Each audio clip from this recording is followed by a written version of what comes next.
Good afternoon, everyone. Thank you for being here.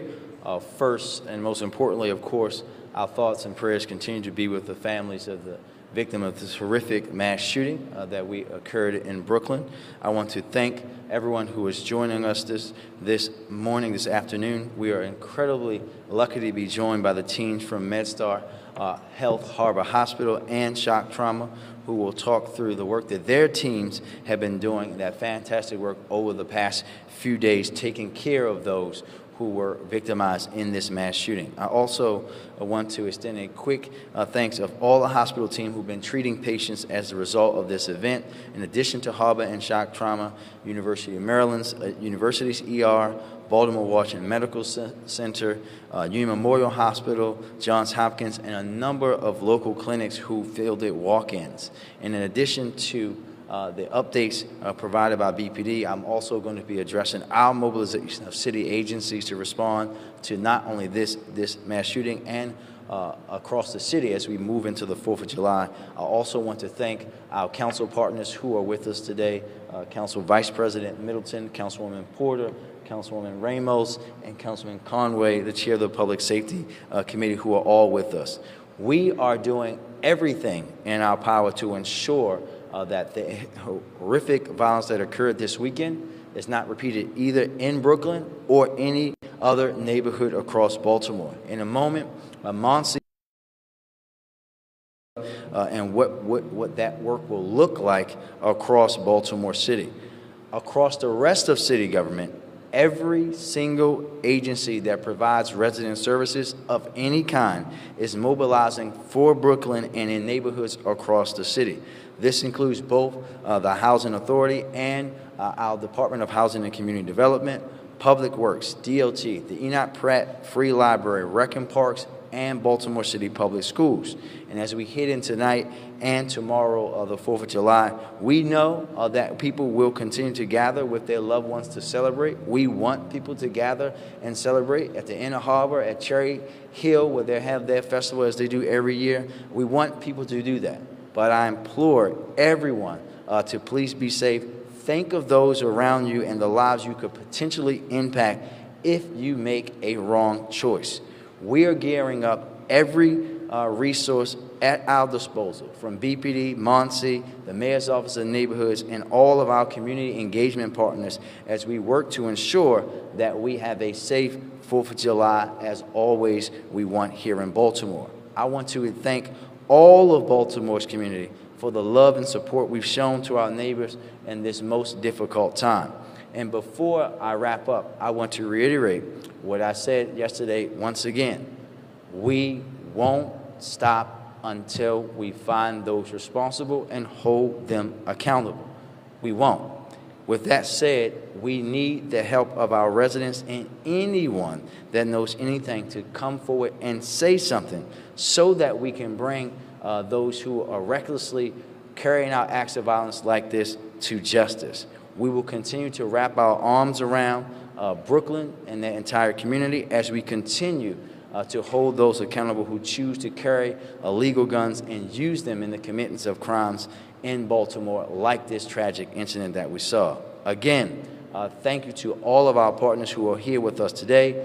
Thank you to everyone that has been working in the Brooklyn community and from those around the country who have offered their support, their resources, their love, everything that they could offer to the city of Baltimore at this most trying time. I'll now turn it over to Interim MONSE Director Stephanie Mavronis to quickly talk through the updates that her and her team are leading. Madam Director. Thank you. Good afternoon. My name is Stephanie Mavronis, serving as Interim Director of the Mayor's Office of Neighborhood Safety and Engagement. I want to first take a moment to acknowledge the weight and pain that we're all feeling in this moment. The loss of our South Baltimore neighbors is not easy. We know that their families and the community and all of us in this time will face the trauma associated with this event, these losses, these injuries for years to come. The trauma associated with what our residents experienced yesterday is why we're bringing together a host of resources and partners to provide services from mental health counseling supports to employment assistance and conflict mediation in real time. As of yesterday at 12 noon, MONSE has been on the ground as part of a full coordinated neighborhood stabilization response, or CNSR, pulling together resources which include the following: mental health counseling with partners from Baltimore Crisis Response Incorporated, Catholic Charities, Red Cross of Central Maryland, and Transformation Health. We also have Baltimore City Public Schools social workers familiar with the immediate community on site, housing services with partners from the Baltimore City Department of Housing and Community Development and the Housing Authority, health services with partners from MedStar Harbor Hospital and Healthcare Access Maryland, child care and educational services with the Maryland State Department of Education, SNAP assistance with the Department of Human Services, conflict mediation with our partners from Safe Streets Brooklyn, rental and utility assistance with partners from the Mayor's Office of Children and Family Success, Southern CAP Center, employment assistance with partners from the Mayor's Office of Employment Development and the South Baltimore Employment Connection Center. Also assistance with obtaining vital records with partners from the Franciscan Center, and wraparound supports with the Enoch Pratt Free Library, Brooklyn Branch, Moms Demand Action, and Living Classrooms Foundation. We also have MONSE's Victim Services Team, BPD's Victim Services Team, and the Victim and Witness Division of the State's Attorney's Office on hand to support the community, where we'll remain on site all week at the Brooklyn Homes Community Center through this Saturday. As part of our 45-day coordinated neighborhood stabilization response that Mayor Scott activated yesterday morning, MONSE has also deployed Baltimore's Peacemobile to act as a resource hub and a space of solace for residents at this time. We know that incidents of violence have any number of personal, mental, and/or emotional impacts. So South Baltimore neighbors, please know that our team is here to support and facilitate your healing and well-being at this time.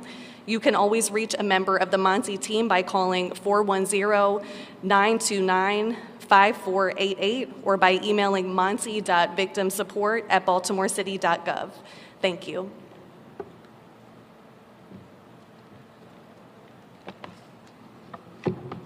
Thank you. Good afternoon, everyone. Thank you for joining us again in the midst of this senseless and horrific tragedy. Gun violence touches and affects all of us and is doing a great harm to our cities across the country. We're standing here together in support of our people of Baltimore, the citizens of South Baltimore, and the victims and citizens of Brooklyn who had to experience this tragedy on such a small scale right in their own neighborhoods. Our hearts and prayers continue to go out with these families and acquaintances, friends, and co-workers, and our city as well as our community. I would be remiss if I did not offer sincere gratitude to all the area hospitals, medics, agencies who contributed their time and energy in responding to such a large-scale event. Thank you to all these partners for handling such a chaotic situation in such a professional manner, to the point that we saved probably countless lives who were critical at the time. Your work is truly life-saving and impactful.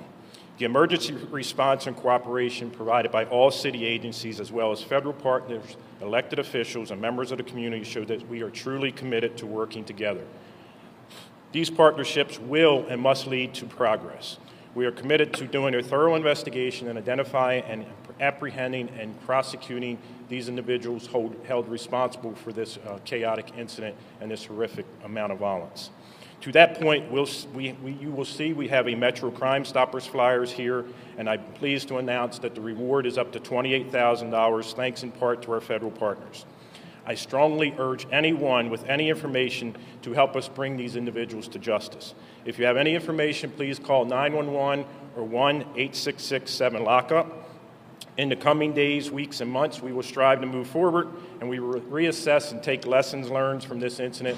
We've already started our after action for what we could have done better, what we could improve on as we move, so we do not have another incident like this ever.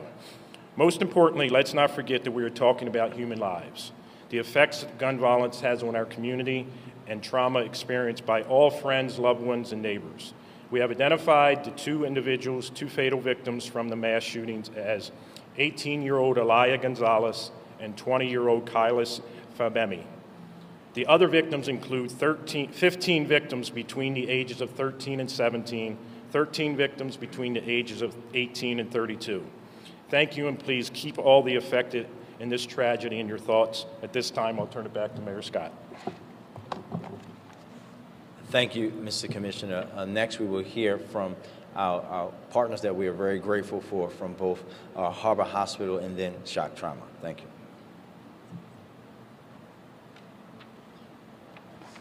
Good afternoon, everyone. I'm Dr. Habib. I'm the Associate Chair of the Emergency Department at MedStar Harbor Hospital. I want to thank you, Mayor Scott, for acknowledging the work in healthcare by holding this event. I'm an emergency department physician, and I can say on behalf of all emergency department clinicians that we trained in this specialty to help the community that we serve.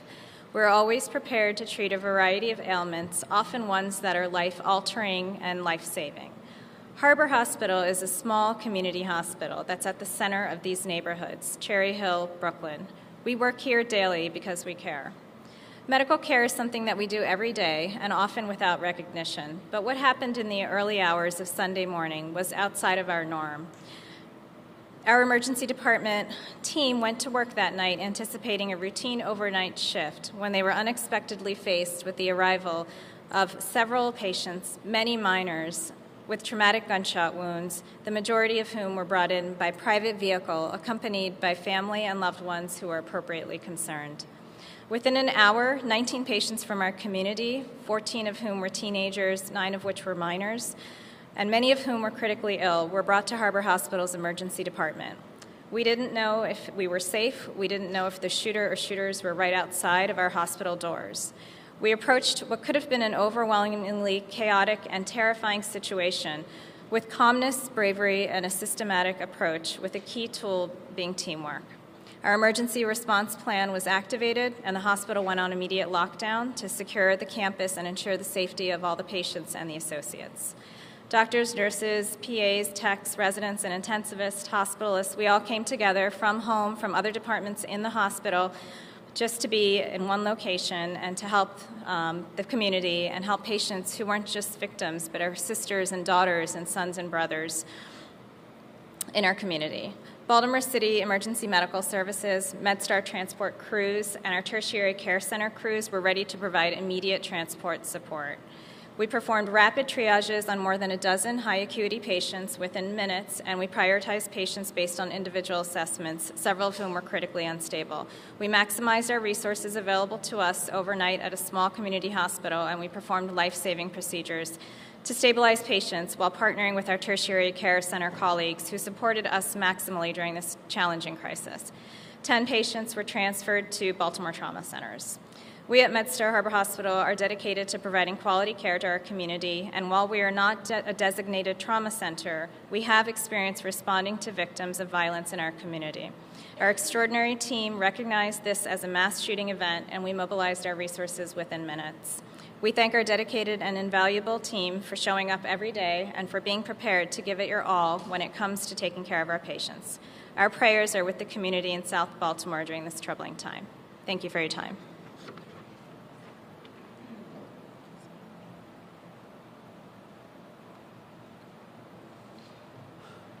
Well, good afternoon. I bring you regards from the 500 people that are the Adams College Shock Trauma Center. You know, we drill for these disasters, but we're never really sure how it's going to work when it actually happens. You know, we haven't been tested like this since 2015 in the aftermath of the Freddie Gray death, and I'm really happy to be able to tell you that it worked about as close to perfectly, I think, as it possibly could have.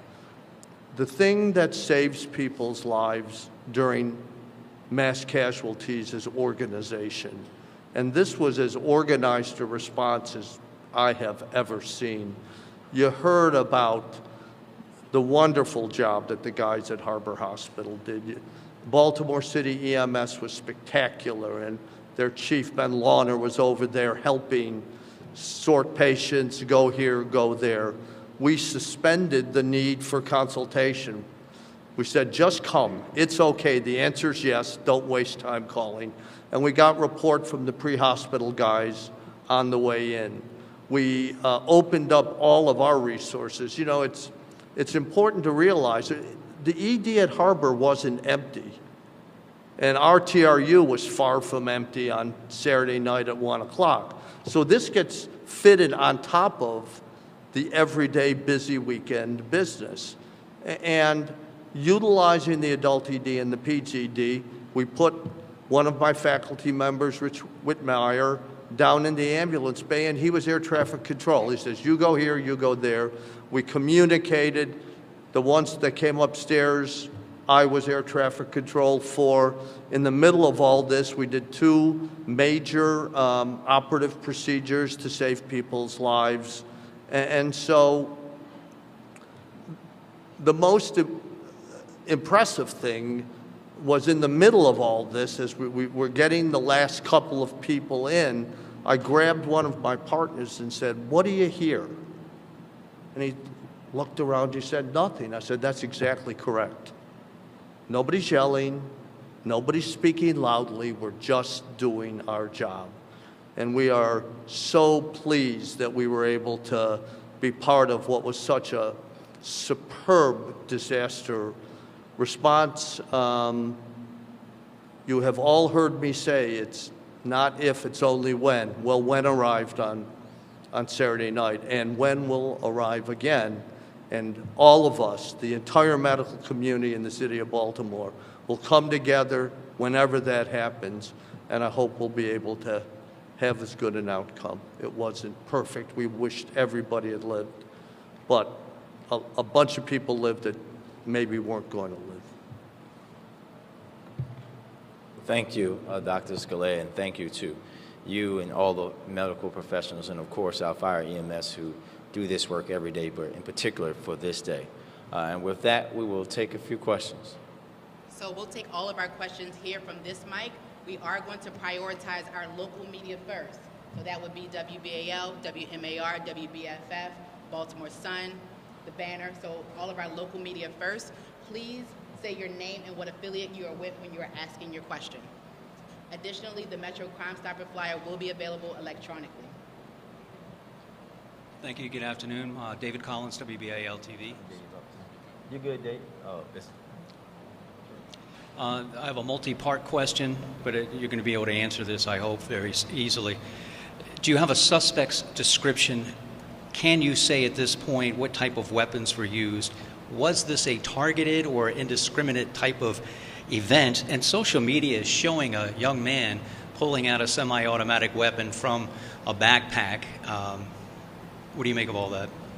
Again, anyone, that young man is a suspect in the crime because he had a weapon at the scene. Anyone who had a weapon at the scene is will be one of our suspects until we eliminate that they are not. So we want to speak to them. We will be putting different things out through our PIO to help us identify individuals that we need to speak to. Right now, our detectives are still working through interviewing every one of the victims. We will continue to pursue any leads, so that's why we need the help from the community, because we have only touched some of the video that's out there. Everyone had their cameras working, had their phones working, and there's much more video out there that we have to look at. At this point, we do know there were multiple weapons and multiple casings that were recovered. We won't go into what exactly was recovered, but we do know that there were multiple in both incidences. And Dave, just to your point again, as I said yesterday about the young man with the video, right? I think that is also something that we have to highlight again, as I said yesterday.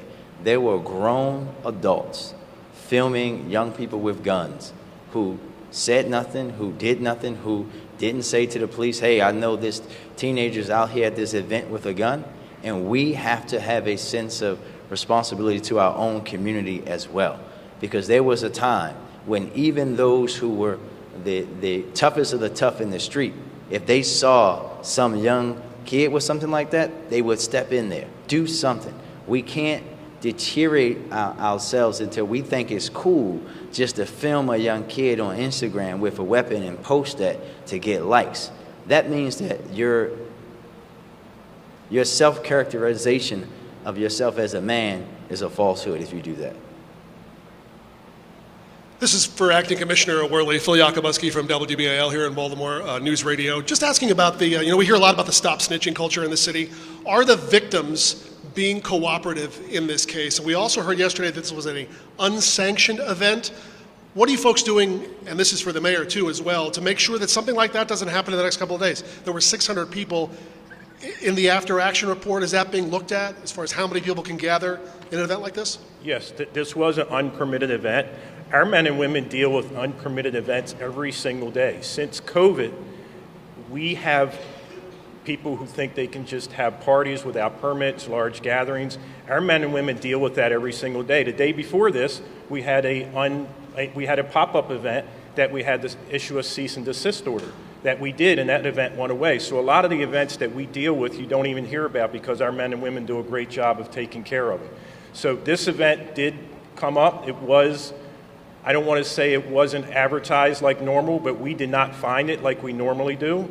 That's why we didn't have the robust deployment that we had last year. Last year we found out about it 3 days ahead of time, and we were able to put together an ops plan. This year we did not find out about it at all until the day of. Cooperation from the victims? We are still investigating. Most of them, as you know, are under the age of 18, so we have to get approval from the parent or have a lawyer present. We do have all the other victims that we're trying to talk to. Unfortunately, a lot of them have been released from the hospital, so now we have to try to find them in their homes and their neighborhoods. I'm Darcy Costello from the Baltimore Sun. I think this question is for BPD, but it might be Monsi also. At what point did police or other officials realize this gathering was really large? Did you have concerns that it could take a bad turn? And if so, what was the strategy to prevent danger? Yeah, we're still looking into that. We did eventually figure out that they were having Brooklyn Day, which is what this event is called. We're looking at as to why it wasn't escalated up higher to the appropriate commanders that were working at a quicker pace so that we could get resources there. And that's an investigation. That's part of our after action plan to see if we could have done anything better and if we could have to make sure we fix it and we don't have another incident like this again. Do you have an estimate of how large the gathering was? We know it was at least a couple hundred people. Mackenzie Frost from Fox 45. So going off of that, looking at when BPD knew about this event, can you give us a time frame as to when you did find out about it, or do you have any indication as to when the department found out? Yeah, it's the same. We are looking into that to find out when we found out. It was but no specifics. Several hours before the shooting. I can tell you that. And then we also know that there were Safe Streets workers at this event. Maybe this is a question for the interim Monsi director. If Safe Streets workers are at an event, the first question is, was this put on by Safe Streets? And then also, if they were there and they knew that this was happening, many people had weapons there, was it on Safe Streets to call the police department to let them know that there was a threat or a potential threat? Thanks for that question. We do know that this event fell within Safe Streets catchment zone. Brooklyn Homes is a part of that catchment zone. This was not a Safe Streets sponsored event. I do have information that earlier in the evening, some of our Safe Streets staff, just as a part of their community activities, were out there and actively de-escalated 3 to 4 conflicts earlier in the evening, but they were not there at the time that this incident occurred. Is it part of the Safe Streets protocol to relay that information to BPD if there is a potential threat that's possible at a large gathering like this?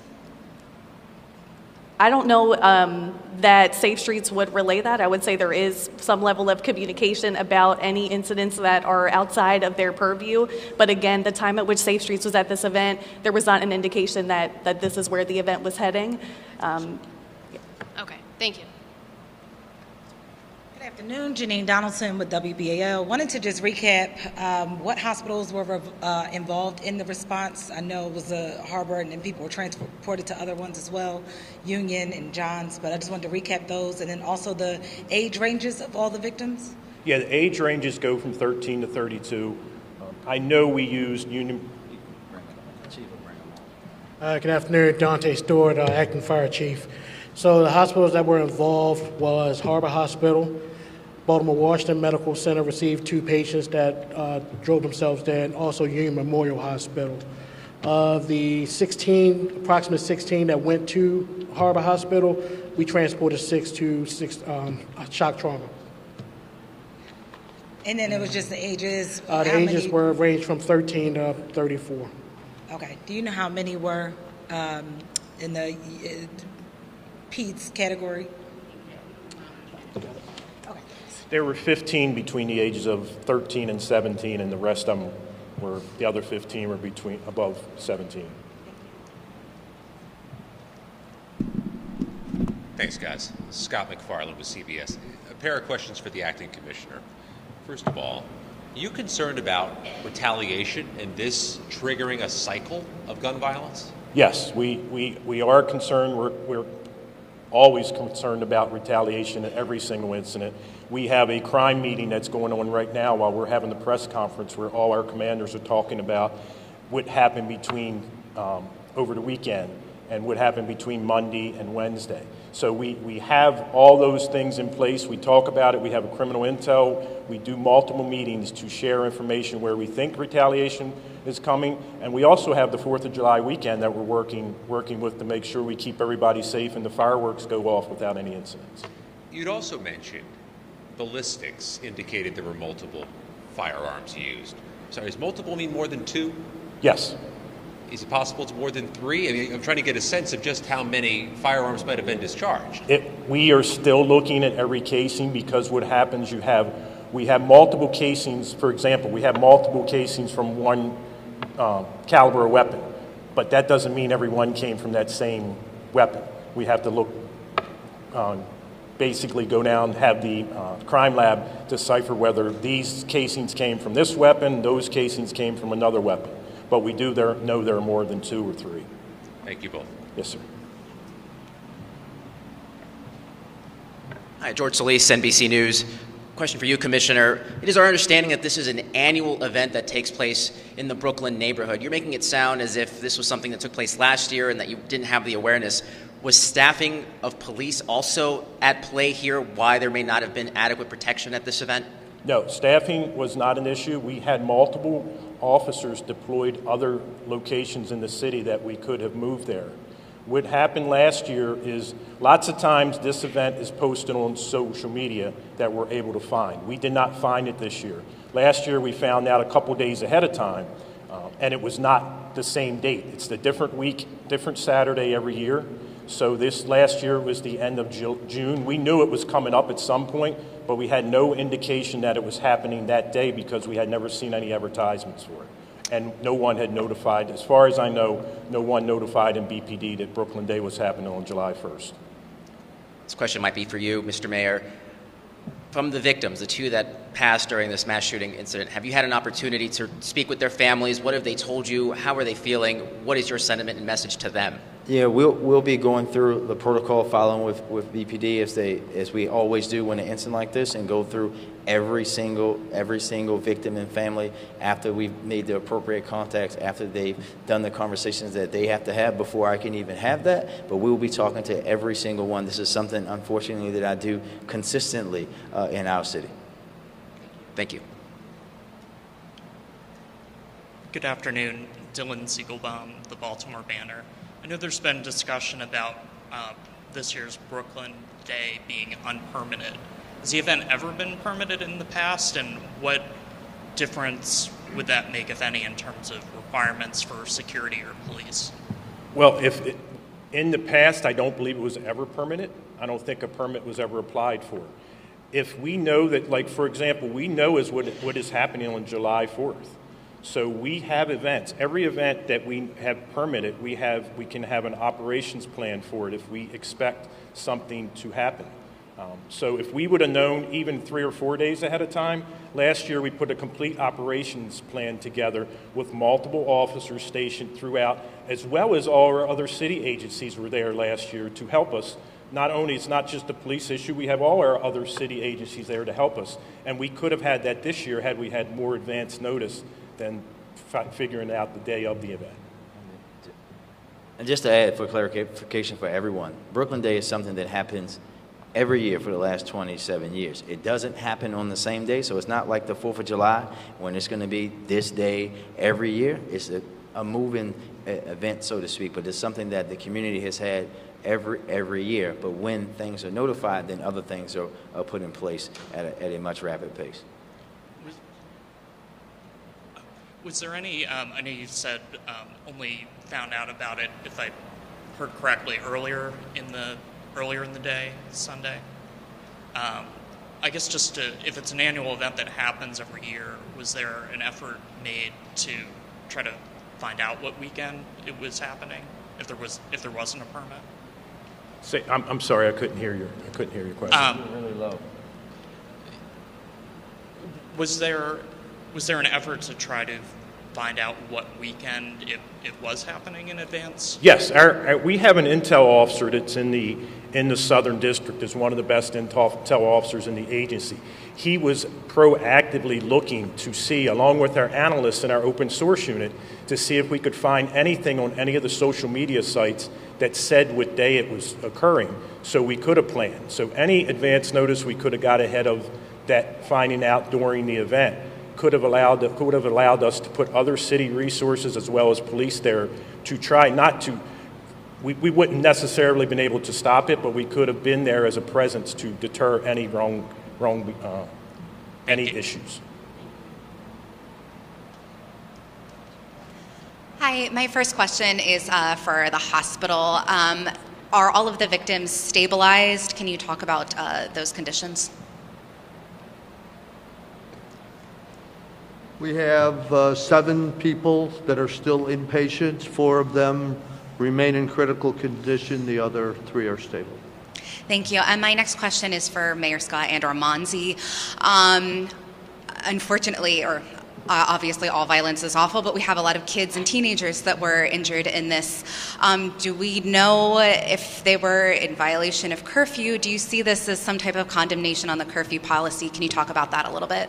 No, and I think that when you think about this event, right, you have to think about a few things. You've heard multiple people say, you heard members in the community say that this is a multi-generational event, right? So if the way that curfew works, especially for those who are not from Baltimore, like this is Brooklyn Day. If I live in Brooklyn Homes, I can be outside of my house, right? So we have to understand that. The second part, even if I am not from Brooklyn Homes, if I'm with an adult, then I'm not in violation of the curfew. And just to talk to you in a practical example of what has happened in Baltimore for the eternity of Baltimore having a curfew, if I am in the old days, a police officer walks up to a group of kids at an event like this and an adult says, hey, they're with me, then that means it's over. There's nothing else. And the same exists today, whether it be Monsi or other partners out there. We have to remember again that there were hundreds of adults and hundreds of children who were out there as well, all together in this situation. Thank you. Thank you. Hi, Gloria Paspino, CNN. For both you, Commissioner, and for the Mayor, I know you've talked about this, but it sounds like you are citing the lack of awareness that this party was taking place for the lack of police presence. People who we spoke to in the neighborhood told us that in previous years, police was always present, and I believe it was Councilwoman Porter who told The Sun that there had been a breakdown in communication and that she felt that the community was being neglected. So I wonder if you could just respond to that specific criticism, and if this is an event that's happened before, that's been staffed by police, why was there not a more speedy reaction here? It is an event that's happened, like the Mayor said, every single year. And most of the time, we are able to find out the date that's occurring. That's why you have police presence.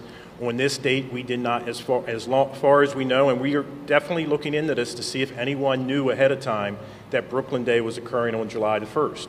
I can tell you all of our social media analysts, our intel officer from the Southern, and none of the officers that we spoke to ever escalate anything that Brooklyn Day was happening that day. We knew it was coming. We just didn't know when. But we could have planned for it and put a plan into effect something like last year had we known it was occurring on Saturday. And I'll just add on in a different way, is that what we can't lose focus of is that we are talking about a few people. This is who we should be focused on. A few people who cowardly decided to shoot up a big block party celebration for a community.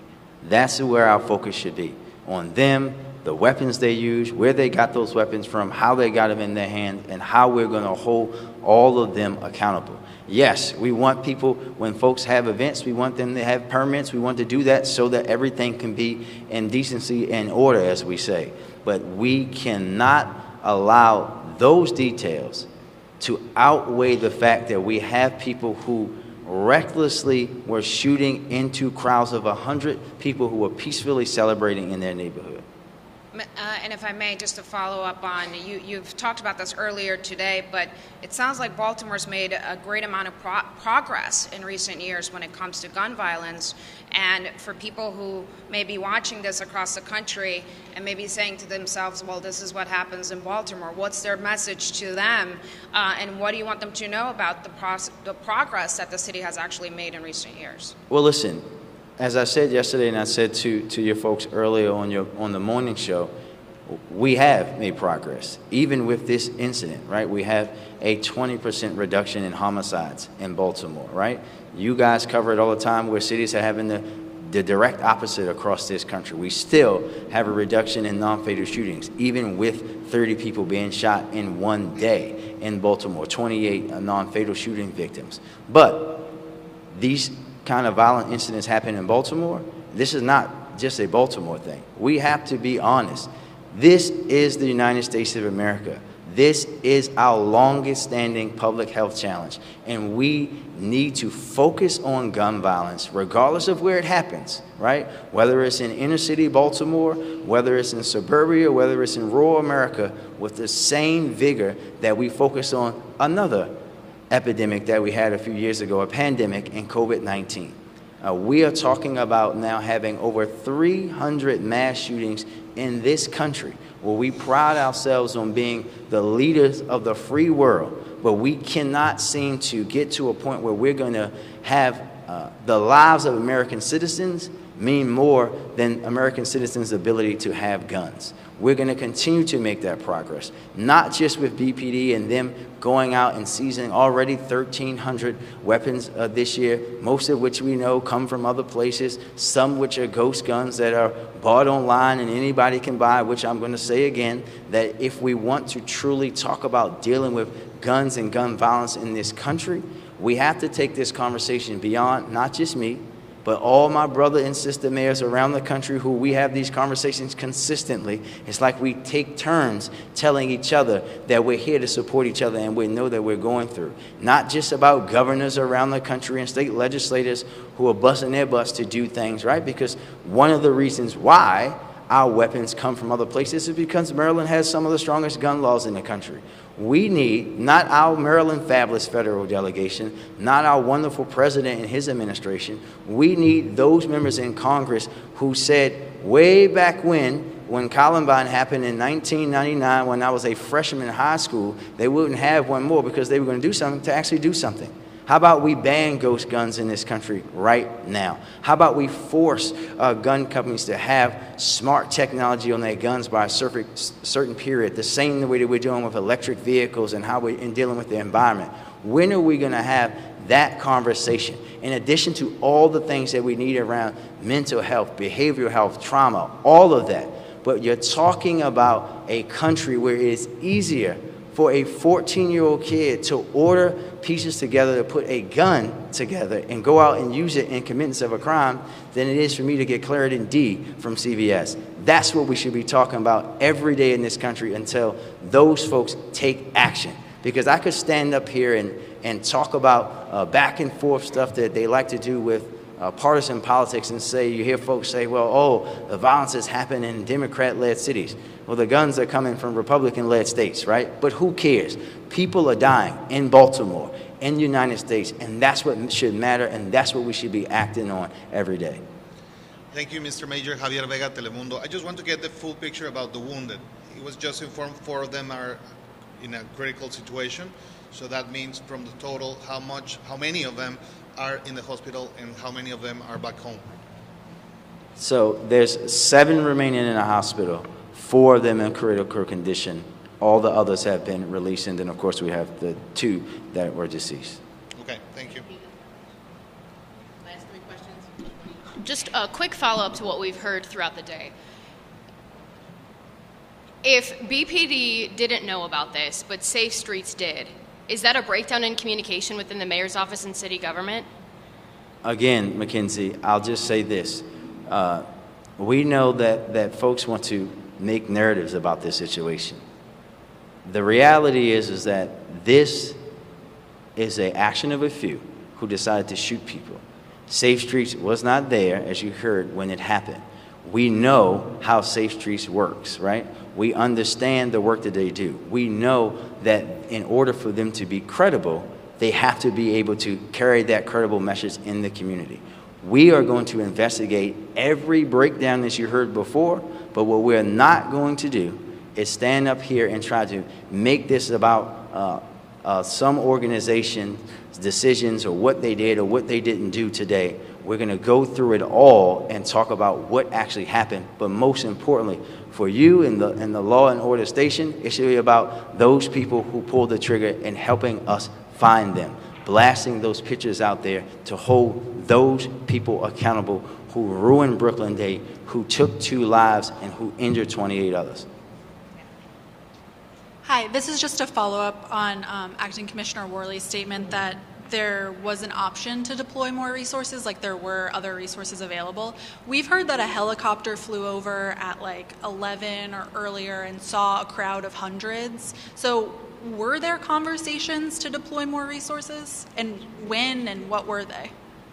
Obviously, the conversation to deploy more resources was too late. By the time we got there, the incident already occurred.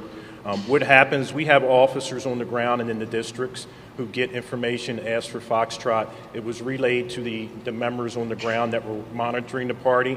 And then what we want to do is look into what they did with the information and how quickly it was escalated up so that we could get them extra resources. Because one district, the party of that size, a district cannot handle that themselves. There has to be multiple resources come from not only police department, we could have asked for city resources to come, which we had some working in other parts of the city that we could have quickly moved there, but unfortunately we didn't get there in time to prevent what happened. Thank you for one last question. What are you doing to make the Baltimore safe for the 4th, and what will visitors see and not see in terms of security at the Inner Harbor? You will see what we've done in the past, as many years we've dealt with. We've had 4th of July. It's a celebration that we want everyone to come to the harbor and enjoy. You will see multiple officers deployed through several zones around the harbor, as well as officers in the districts working to patrol and keep all those communities safe, and anything that may pop up on the 4th of July during the day or at nighttime, either permitted or unpermitted. Thank you, guys. Thank you, everybody.